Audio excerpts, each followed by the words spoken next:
ஞானானந்தமயம் தெய்வம் நிர்மலஸ்படிகாகிருதியும் ஆதாரம் சர்வ வித்யானாம் ஹயக்ரீவம் உபாஸ்மகே. நேயர்கள் அனைவருக்கும் அஸ்ட்ரோ கேஎஸ் ஐயங்காரின் பணிவான நமஸ்காரங்கள்.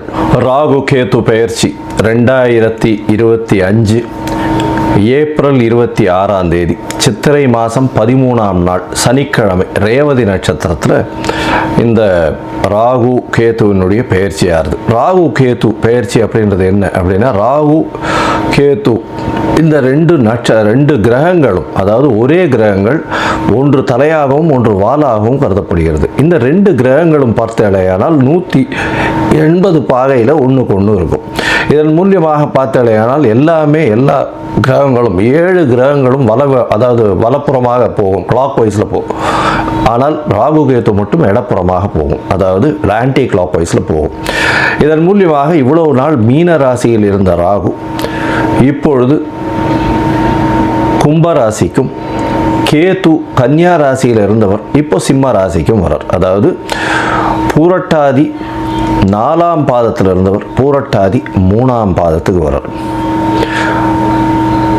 உத்திர நட்சத்திரம் 2ஆம் பாதத்தில் இருந்த கேது உத்திர நட்சத்திரம் 1 பாதத்துக்கு வரார். ஸோ இதுதான் ராகு கேத்துவினுடைய மாற்றம். இது 26/4/2025 வருது. இதற்கு அடுத்த ராகு கேது பெயர்ச்சி பார்த்தேனால் 13/11/2026. பொதுவாகவே 1.5 வருஷம் இந்த ராகு கேத்துக்கள் ஒரு ராசியிலையும் இருக்கும். ஒரு ராசியிலிருந்து அடுத்த ராசிக்கு போகிறதுக்கு 18 மாத காலமாகும். ஒரு நட்சத்திர பாதம், அதாவது 9 நட்சத்திர பாதம் கொண்டது ஒரு ராசி. அந்த ஒரு நட்சத்திர பாதம் 2 மாதங்கள் இது எடுத்துக்கும். இந்த ராகு கேது ரெண்டுமே பார்த்தேனால் துர்கிரகங்கள், அதாவது அசுப கிரகங்களாக சொல்லக்கூடியது. அதாவது பாம்பே வலியுது அப்படின்னு சொல்லக்கூடிய அளவுக்கு எல்லாவற்றையும் பிடித்து பீடித்து ஆட்கொள்ளக்கூடிய பாம்புகள். ராகுவை விட கேது மிகவும் கொடுமையானது. இது ராகு கேதுவினுடைய தன்மை. ராகுவை பொறுத்தவரையிலும் பார்த்தேனால் அதாவது போக காரகன். அவர் ராகு எப்பொழுதுமே எல்லாத்தையும் அள்ளி கொடுக்கிறவர். ஏதாவது எந்த ஒரு விஷயம் 1 ரூபா கிடைக்கிற இடத்துல 100 ரூபாயை கிடைக்கக்கூடிய அளவுக்கு பண்ணக்கூடிய போக காரகன். எல்லாவற்றிலும் அபரிமிதமான விஷயங்களை கொண்டு சேர்ப்பார். எல்லாமே ரொம்ப பெரிய ப்ராஜெக்ட்ஸ் எல்லாம் போடுறதெல்லாம் பார்த்தீங்கன்னா ராகுவினுடைய ஆட்டம் ரொம்ப அதிகமாக இருக்கும் அந்த இடத்துல. சரி, கேதுவை பற்றி எடுத்தோமானால் எல்லா விஷயத்தையும் சுருக்குவார், தனிமைப்படுத்துவார், அசிங்கப்படுத்துவார், அதாவது கேவலப்படுத்துவார். எல்லாவற்றையும் தானே புரிந்து கொள்ள அளவுக்கு எல்லா விஷயத்தையும் அனலைஸ் பண்ணி அதுக்குள்ளே இருக்கிற விஷயங்களை, மூலக்கூறுகளை சென்று பார்க்கக்கூடிய அளவுக்கு அவர் யோசிக்க வைப்பார். தன்னை தானே உணர்தல் அப்படின்றது கேதுவினுடைய ஆதிக்கம் அதிகமாக பொருந்தியவர்களுக்கு நிச்சயமாக உண்டு. இதை தவிர பார்த்தாலேயானால் ராகுவை பொறுத்தவரையிலும் 1 100ஆகக்கூடியவர், ரொம்ப பெருசாக பிரம்மாண்டத்தை கொடுக்கக்கூடியவர். கேது 100 இருந்ததுன்னா 1 ஆகிடுவார், 1 இருந்தால் -100 ஆகிடுவார். அந்த மாதிரி ரொம்ப சுருக்கக்கூடியவர். அவர் இருக்கும் வீட்டையும் பார்க்கும் வீட்டையும் சுருக்கக்கூடியவர். இந்த பொதுவாகவே ராகு கேது ரெண்டுமே துர்கிரகங்கள். ஆனால் சுபர்களுடைய பார்வையோ சுபர்களோட சேர்ந்து இருக்குமேயானால் ரொம்ப பெரிய ஏற்றத்தை கொடுக்கும். அதை தவிர பார்த்தேனால் சுபர்கள்னு சொல்றதை விட அவர்கள் எந்த வீட்டில் இருக்கிறார்களோ அவர்கள் ஆட்சி உச்ச மூல திரிகோண வீடுகளாக இருந்து அது ஒரு பெரிய ஏற்றத்தை கொடுக்கும். திடீர் ஜாக்பாட் எல்லாம் அடிக்கக்கூடிய காலகட்டமாக அமையப்போகிறது. அதை தவிர பார்த்தேனால் ராகுவை பொறுத்தவரையிலும், அதாவது வெளிநாட்டிலிருந்து, வெளி மாநிலத்திலிருந்து, வெளி ஊரிலிருந்து, வெளி மதத்திலிருந்து இவர்கள் மூலியமாக உங்களுக்கு இன்வெஸ்ட்மெண்ட் ஃபண்டு வரும். திடீர் வேலை பிராப்திகள் வரும். வெளிநாட்டிலிருந்து வெளிநாடு போகக்கூடிய வேலை பிராப்திகள்லாம் நிறைய வரும். அதை தவிர பார்த்தேனால் வெளியூர் வெளி மாநிலம்லாம் போயிட்டு வரக்கூடிய வாய்ப்புகள்லாம் ரொம்பவுமே அதிகமாக இருக்கும். ஆனால் கேத்துவை பொறுத்தவரையிலும் பார்த்தேனால் கேத்துவுக்கு பொதுவாகவே பார்க்கும்போது அது மருத்துவ கிரகம்னு சொல்லக்கூடியது. மருந்து, அதை தவிர மயக்க நிலையை உருவாக்கக்கூடியது, மயக்க மருந்து, இந்த மாதிரியான விஷயங்கள், போதை வஸ்துக்கள், போதை தரும் இடத்துலையே ஒரு இடத்த விட்டு வெளியில் போகாமல் இருக்கக்கூடியது. ராகுவும் போதை தருவார். போதைக்கு உண்டான பொருட்களுக்கு உண்டானது இது பண்ணுறது, ட்ரக் டிராஃபிக்கிங், இதெல்லாம் பண்ணுறதுக்கும் ராகு வேணும். கேது அந்த மூலப்பொருளாக இருப்பார். அதுதான் ரொம்ப விஷயம். 2 பேருமே பேருமே ஒரே இடத்துல வருவாங்க, ஆனால் கொஞ்சம் கொஞ்சம் மாறுபடுவாங்க. ரொம்ப ஜாகிரதையாக அதை வந்து கணக்கு பண்ணணும். அது தவிர பார்த்தேனால் அதாவது இந்த பில்லி சூன்யம் ஏவல் ஒருத்தர் வந்து பயமுறுத்துறது இந்த மாதிரியான விஷயங்கள் எல்லாம் கேத்துவனுடைய ஜாலங்கள் அதிகமாக இருக்கும். ராகுவை பொறுத்தவரையிலும் அவர் சொல்லி அடுத்தவங்க கேட்டு மயக்க வைக்கக்கூடிய அளவுக்கு அந்த கரும்பாம்பு செம்பாம்புன்னு சொல்லுவாங்க. ராகுவை கரும்பாம்புன்னும் கேத்துவை செம்பாம்புன்னு சொல்லுவாங்க. ராகுவுக்கு பார்த்தீங்கன்னா 18 வருஷம் இந்த விம்சோத்தரி திசையில் கொடுத்துருக்காங்க.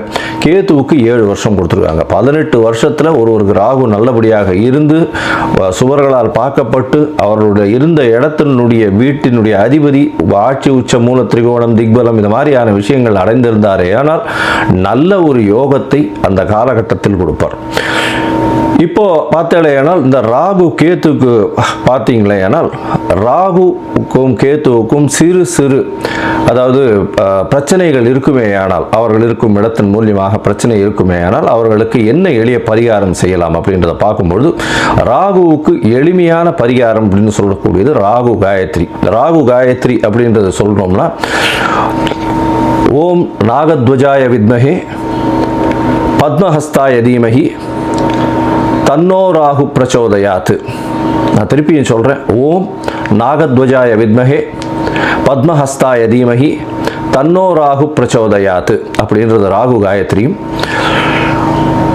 கேதுதா காயத்ரி அப்படின்னு சொல்லக்கூடியது ஓம் அஸ்வத்வஜாய வித்மஹே சூலஹஸ்தாய தீமஹி தன்னோ கேது பிரச்சோதயாத் அப்படின்றதையும், அதாவது திருப்பியும் சொல்கிறேன். ஓம் அஸ்வத்வஜாய வித்மஹே சூலஹஸ்தாய தீமஹி தன்னோ கேது பிரச்சோதயாத் அப்படின்றது ஒரு நாளைக்கு ராகுவினுடைய காயத்ரி 7 முறையும் கேதுவினுடைய காயத்ரி 4 முறையுமாவது சொல்வதன் மூலியமாக ராகு கேத்துவுக்கு செய்யக்கூடிய எளிய பரிகாரமாக சொல்கிறோம். அது தவிர பார்த்தேன்னா ராகு கேத்துவுக்கு வேற என்னென்ன அப்படின்னா ராகுவுக்கு உண்டான கடவுளாக சொல்லக்கூடியது வந்து இந்த பத்ரகாளி, மிகுந்த கோபத்தில் இருக்கக்கூடிய ஆக்ரோஷத்தில் இருக்கக்கூடிய கடவுள்கள். அது தவிர பத்ரகாளி, அதுக்கப்புறம் பார்த்தேன்னா இந்த இது ஐயனார் அந்த மாதிரியான இதுவில் சொல்லுவோம். அது தவிர பார்த்தேன்னா இந்த பிரத்யங்கரா இவங்கெல்லாம் ராகுவுக்கு உண்டான தெய்வங்களாக சொல்லக்கூடியது. அதுக்கப்புறம் பார்த்தேன்னா நரசிம்மர் ராகுவுக்கு உண்டான தெய்வம். ஏன்னா மிகுந்த கோபத்தோடு ஆக்ரோஷத்தோடு இருக்கக்கூடியவர். இதெல்லாம் வந்து இந்த தெய்வங்கள் எல்லாமே வந்து ராகுவுக்கு உண்டான பரிகார ஸ்தலங்களாக இந்த தெய்வங்கள் இருக்கக்கூடிய இடத்த இது பண்ணலாம். அது தவிர பார்த்தேனால் இவர்களுக்கு எலுமிச்சம்பழம் மாலை, எலுமிச்சம்பழம் இதில் வந்து நல்லெண்ணெய் விட்டு இது ஏற்றுறது, எண்ணெய் விட்டு திரி போட்டு விளக்கு ஏற்றுறது.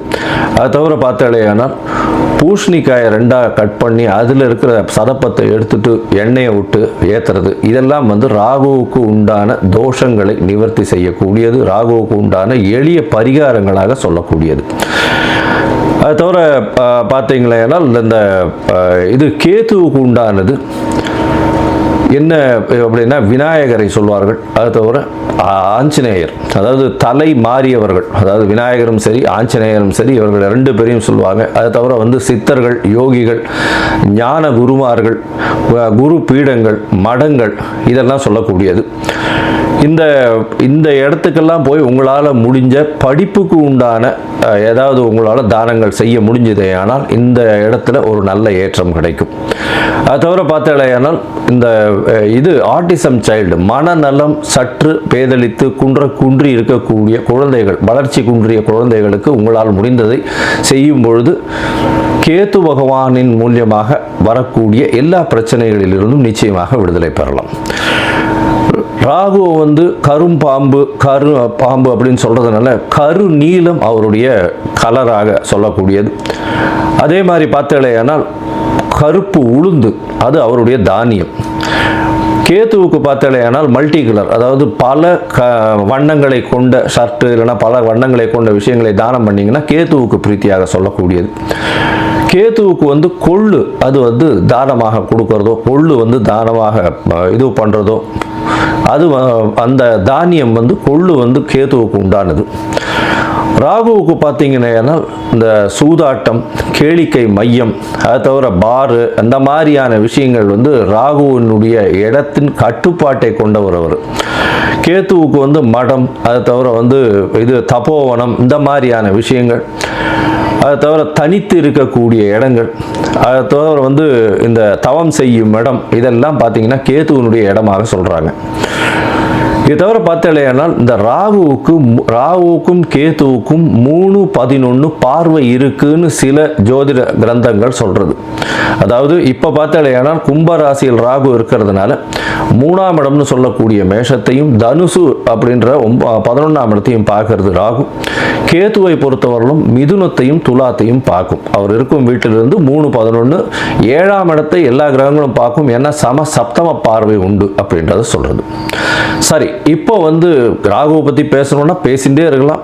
கிட்டத்தட்ட வந்து ஒரு 3 மணி நேரம் 4 மணி நேரம் கூட கண்டினியூஸாக பேசலாம். ஆனால் இப்போ வந்து நம்ம ஒரு ராசிக்கும் மேஷம் முதல் மீனம் வரை என்னென்ன பலன்கள்னு பார்ப்போம். அதை தவிர தனியாகவே ராகுவுக்குன்னு ஒரு 1/2 hour 1 hour வீடியோ தனியாக போடுறேன். நான் பார்ட் 1 பார்ட் 2 தனியாக போடுறேன். சரி, இப்போ மேஷம் முதல் மீனம் வரை இந்த ராகு கேது பெயர்ச்சியின் மாற்றங்கள் ஏற்றங்கள் என்னென்ன, அவர்களுடைய பார்வை என்னென்ன, என்ன பரிகாரங்கள் செய்யலாம், என்ன கோயிலுக்கு போகலாம் அப்படின்றத பார்ப்போம். இந்த சேனல், என்னுடைய சேனல் பார்த்துட்டு இருக்கவங்க உங்களுக்கு ஜாதகம் பார்க்கணும் அப்படின்னா நீங்கள் என்னுடைய மொபைல் நம்பருக்கு, கீழே கொடுக்கப்பட்டிருக்கிற மொபைல் நம்பருக்கு எனக்கு வாட்ஸ்அப் பண்ணுங்க. உங்களுடைய பெயர், உங்களுடைய தாய் தகப்பனார் பெயர், உங்களுடைய பிறந்த நேரம், தேதி, உங்களுடைய பிறந்த இடம், date of birth, time of birth, place of birth, உங்களுடைய நேம், பேரண்ட்ஸ் நேம், இது வரலாம் அனுப்புங்க. சந்தி இருக்கான்னு பார்க்குறேன். ஏன்னா லக்ன சந்தி, பாத சந்தி இதெல்லாம் பார்க்கணும். சந்திரனுடைய சந்தி இருக்கா, என்ன ஏதுன்னு பார்க்கணும். இதற்கு காரணம் என்ன அப்படின்னா பல வகையான பஞ்சாங்கங்களை உபயோகப்படுத்துகிறார். பஞ்சாங்கங்கள் உபயோகப்படுத்தக்கூடிய இடமும் வந்து பல இடங்கள் மாறுபடும். அதாவது ஸ்ரீரங்கத்து பஞ்சாங்கத்தில் டெல்லியில் பிறந்த குழந்தைங்களுக்கு பேஸ் பண்ணி பார்ப்பா. அப்போது சூரிய உதயமே மாறும். அதனால் சந்தி வரக்கூடிய வாய்ப்புகள் மிகவும் அதிகம். அவங்க வந்து மிருகசீரிஷ நட்சத்திரம் அப்படின்னு நினச்சிட்டு இருப்பாங்க, 2ஆம் பாதம் அப்படின்னு நினச்சிட்டு இருப்பாள். ஆனால் பார்த்தாலேயானால் 3ஆம் பாதத்தில் மிதுன ராசியில் இருப்பாள். இந்த அவள் வந்து 50 வயசு ஆகிட்டு இருக்கும், ரிஷப ராசிக்கு வந்து அர்ச்சனை பண்ணிட்டு இருப்பாள். ஆனால் மிதுன ராசியில் பிறந்திருப்பாள்.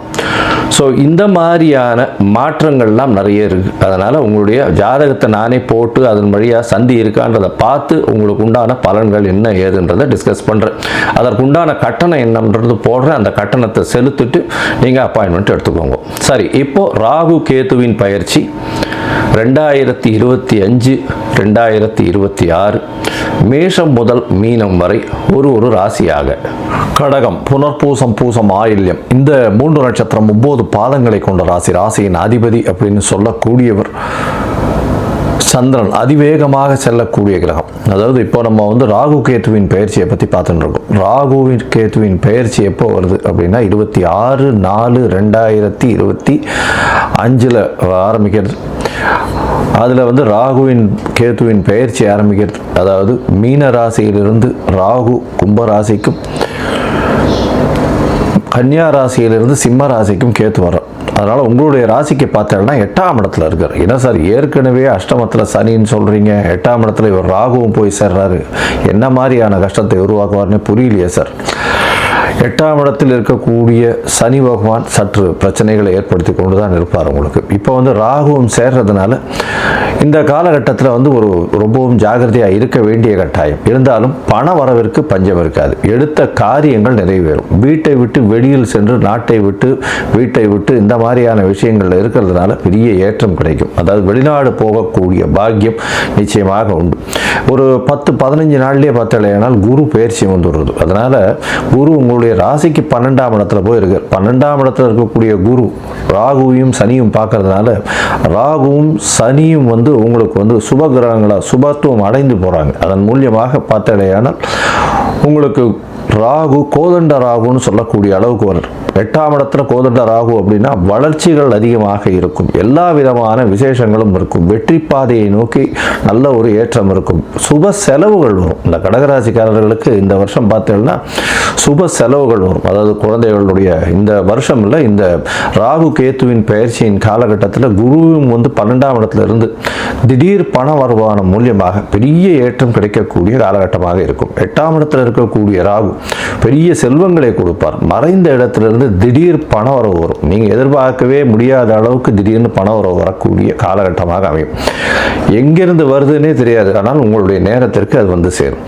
இந்த காலகட்டத்தில் பார்த்தீங்கன்னா 8ஆம் இடத்துல இருக்கக்கூடிய ராகு உங்களுடைய ராசிக்கு 10ஆம் இடத்தை பார்க்குறார். அதை தவிர உங்களுடைய ராசிக்கு பார்த்தலைன்னா 6ஆம் இடத்தையும் பார்க்குறார். இதன் மூலியமாக பார்க்கும்பொழுது என்ன ஆகும்னா, வேலையின் நிமித்தமாக வெளிநாடு செல்லக்கூடிய வாய்ப்பு, வெளியூர் வெளிமாநிலம் செல்லக்கூடிய வாய்ப்பு, வீட்டை விட்டு பிரிந்து செல்லக்கூடிய வாய்ப்புகள் நிச்சயமாக வரும். இந்த காலகட்டத்தில் அஷ்டமத்து சனி வேறு நடக்கிறதுனால கண்டிப்பாக உங்களுக்கு ராகு பகவான் அங்கே வரும்பொழுது பெரிய தொல்லைகளை கொடுக்க மாட்டார். ஆனால் அபரிமிதமான பொருள் உதவியை செய்வார். பண வரவு மிகவும் அதிகமாக இருக்கும். இருந்தாலும் உடல் நலத்தில் ரொம்பவும் கவனமாக இருக்கிறது. தேவையில்லாத நண்பர்களுடன் பழக்க வழக்கங்கள் வச்சுக்கொள்ளாமல் இருக்கிறது நல்லது. வண்டி வாகனங்கள் ஓட்டும் போது ரொம்ப ஜாகிரதையாக இருக்கிறது ரொம்பவும் நல்லது. ராசிக்கு 10ஆம் இடத்தை ராகு பார்க்கறதுனால வெளி மாநிலத்தவர், வெளி மதத்தினர் மூலியமாக அதீதமான உங்களுக்கு ஒரு பெரிய ஏற்றம் கிடைக்கக்கூடிய காலகட்டம். அது தவிர வேலையில் வந்து ஒரு பெரிய ஏற்றம் இருக்கக்கூடிய வாய்ப்புகள் நிச்சயமாக இருக்கும். உங்களுடைய ராசிக்கு பார்த்தலைன்னா ராகு 8ஆம் இடத்துல இருக்கு. அதே மாதிரி கேது பார்த்தலைன்னா உங்களுடைய ராசிக்கு 2ஆம் இடத்துல இருக்கு. 2ஆம் இடத்துல கேது இருக்கும்போது பேச்சில் ரொம்ப கவனமாக இருக்கணும். அதனால் பண வரவு அப்படின்னு சொல்லக்கூடியது வந்து பார்த்தோம்னா வரக்கூடிய பணம் டக்கு டக்குன்னு செலவாயிட்டே இருக்கும். அதிகமான செலவுகள் கொஞ்சம் வரும். அதை தவிர பார்த்தீங்கன்னா படிக்கக்கூடிய மாணவர்கள், சிறார்கள், அதாவது ஒரு ஃபஸ்ட் ஸ்டாண்டர்ட்லேருந்து 6வது 7வது படிக்கிறவர்கள்லாம் மைண்டு டிஸ்ட்ராக்ட் ஆகக்கூடிய வாய்ப்புகள் இருக்கும். பேச்சில் ரொம்ப கவனமாக இருக்கிறது ரொம்ப நல்லது. நீங்கள் எது பேசினீங்களாலும் அது தவறாக புரிந்து கொள்ளக்கூடிய காலகட்டமாக இந்த காலகட்டம் அமைய போகிறது.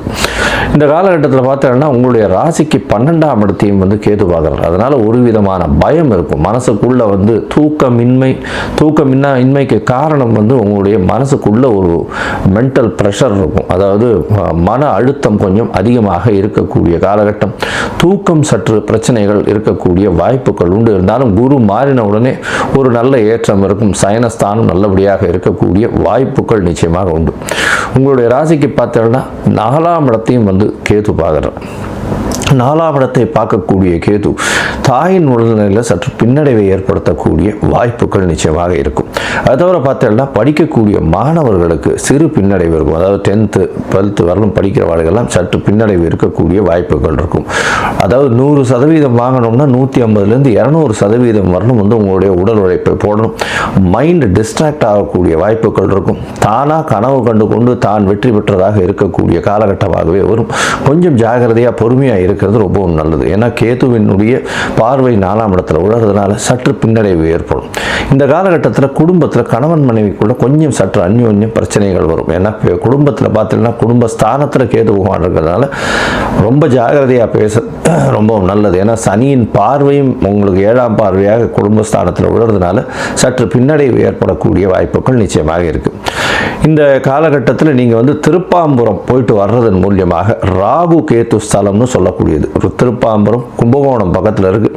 அது வந்து ராகு கேத்துவின் ஸ்தலம் அப்படின்னு சொல்லக்கூடிய இடம். இந்த இடத்துக்கு போயிட்டு வர்றதன் மூலியமாக இந்த 1.5 வருஷத்தில், ஏன்னா 13/11/2026 வரலும் வந்து இந்த ராகு கேத்து இந்த நிலைமையில் இருக்காங்க. அதாவது உங்களுடைய ராசிக்கு 2ஆம் இடத்தில் கேத்துவும் 8ஆம் இடத்தில் ராகுவும் இருக்கா. அதனால் இந்த காலகட்டத்தில் ஒரு தரமோ 2 தரமோ போயிட்டு வர்றது ரொம்பவும் நல்லது. மொத்தத்தில் பார்த்தீங்கன்னா இந்த கடகராசிக்காரர்கள் நல்ல ஒரு ஏற்றம் இருக்கும். வெளிநாடு வெளிமாநிலம் வெளியூர் போகக்கூடிய வாய்ப்புகள் பாக்கியங்கள் கிடைக்கக்கூடிய காலகட்டம். புதிய வேலை அமையும், வேலையில் மாறுதல் அமையும். அது தவிர உடல் நலத்தில் சற்று கவனமாக இருக்கிறது நல்லது. தேவையற்ற பழக்க வழக்கங்களை குறைப்பது நல்லது. தேவையற்ற நண்பர்களுடன் இருப்பது நல்லது. நண்பர்கள் மூலியமாக பிரச்சனைகள் வரக்கூடிய வாய்ப்புகள் மிகவும் அதிகமாக இருக்கும். வண்டி வாகனங்களில் ஜாகிரதையாக போகிறது ரொம்பவும் நல்லது. பேச்சில் கட்டுப்பாடோடு இருக்கிறது ரொம்பவும் நல்லது. புதிய தொழில் அமையக்கூடும். தொழிலுக்கு மூலதனம் வெளிநாடு வெளியூர் வெளிமாநிலம் மூலியமாக வரக்கூடிய வாய்ப்புகள் நிச்சயமாக இருக்கும். வேலையில் உங்களுக்கு ஏற்றம் கிடைக்கும். இருக்கக்கூடிய வேலையில் வந்து அதாவது ப்ரமோஷன் கிடைச்சி வெளியூர் வெளிமாநிலம் டிரான்ஸ்ஃபர் ஆகி அதில் வந்து பண வரவுக்கு பஞ்சம் இல்லாமல் இருக்கக்கூடிய காலகட்டம். குடும்பத்தில் சற்று சலசலப்பு இருக்கக்கூடிய வாய்ப்புகள் உண்டு. இருப்பினும் குரு பகவான் மாறியதன் பின்னாக பெரிய ஏற்றம் கிடைக்கக்கூடிய வாய்ப்புகள் நிச்சயமாக இருக்கும். உங்களுடைய ராசிக்கு பார்த்தலையானால் மொத்தத்தில் இந்த காலகட்டத்தில் பார்க்கும்பொழுது திருப்பாம்பரம், கும்பகோணம் அருகில் இருக்கக்கூடிய திருப்பாம்பரம் சென்று வருவதன் மூலியமாக ராகு கேதுவின் தோஷம் நிச்சயமாக நீங்கும். இந்த கடகராசிக்காரர்களுக்கு 80 விழுக்காடு பெரிய ஏற்றங்களும் மாற்றங்களும் இந்த ராகு கேது பயிற்சியின் மூலியமாக வரும்.